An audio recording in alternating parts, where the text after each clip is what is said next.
بسم اللہ الرحمن الرحیم۔ السلام علیکم ورحمۃ اللہ وبرکاتہ۔ تناول اسلامک اسٹوڈیو سے خوش آمدید۔ اللہم صل علی سیدنا و مولانا محمد وعلی آل سیدنا و مولانا محمد وبارک وسلم علیہ۔ معزز خواتین و حضرات، تناول اسلامک اسٹوڈیو سے آج ہم آپ کے لیے ایک اہم وظیفہ لے کر حاضر ہوئے ہیں، اور بہت ہی اہم، انتہائی اہم۔ ہر انسان آپ صلی اللہ علیہ وسلم سے بہت زیادہ، ہر مسلمان محبت کرتا ہے، اپنی والدین سے، اپنی جان سے، اپنے عزیز و اقارب سے زیادہ محبت آپ صلی اللہ علیہ وسلم سے کرنا ہر مسلمان پر فرض ہے۔ تو ہر کوئی چاہتا ہے، اور ہر کوئی یہ بھی چاہتا ہے کہ آپ صلی اللہ علیہ وسلم کی زیارت ہمیں نصیب ہو، ہمیں خواب میں زیارت نصیب ہو۔ تو ہم ایک ایسا وظیفہ آپ کی خدمت میں لے کر حاضر ہوئے ہیں کہ جس سے انشاءاللہ آپ کو خواب میں زیارت نصیب ہوگی آپ صلی اللہ علیہ وسلم کی۔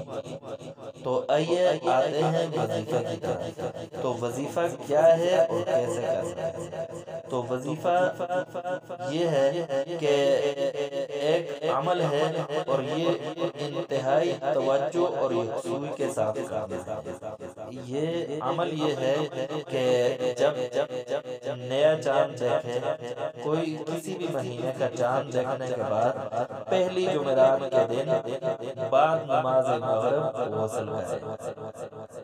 غسل کے بعد پاک صاف کپڑے اور سفید کپڑے پہنے، عطر اور خوشبو لگائے، عشاء کی نماز باجماعت ادا کرے۔ اس کے بعد 2 رکعت نماز نفل توبہ کی ادائیگی کرے۔ اس کے بعد پاک مصلی پر جانماز پر بیٹھ کر چاروں طرف عطر چھڑک کر عمل شروع کرے۔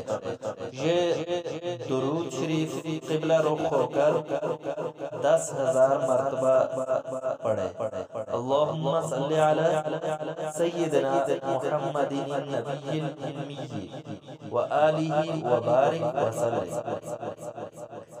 یہ درود شریف پڑھنے کے بعد 1000 بار پڑھنے کے بعد سورہ کوثر 1000 بار پڑھیں، اور پاک بستر پر عطر لگا کر چھڑک کر باوضو دائیں کروٹ پر قبلہ کی طرف منہ کر کے سو جائے۔ انشاءاللہ خواب میں حضور اکرم صلی اللہ علیہ وسلم کی زیارت ضرور نصیب ہوگی۔ تو یہ عمل کریں، انشاءاللہ پہلے دن ہی آپ کو زیارت نصیب ہوگی، اور اگر پہلے دن نہ ہو تو پھر دوسرے دن بھی یہی عمل دہرائیں، اور تیسرے دن بھی یہی عمل دہرائیں۔ انشاءاللہ ضرور آپ صلی اللہ علیہ وسلم کی زیارت نصیب ہوگی۔ تو تناول اسلامک اسٹوڈیو کے ساتھ جڑے رہیے گا۔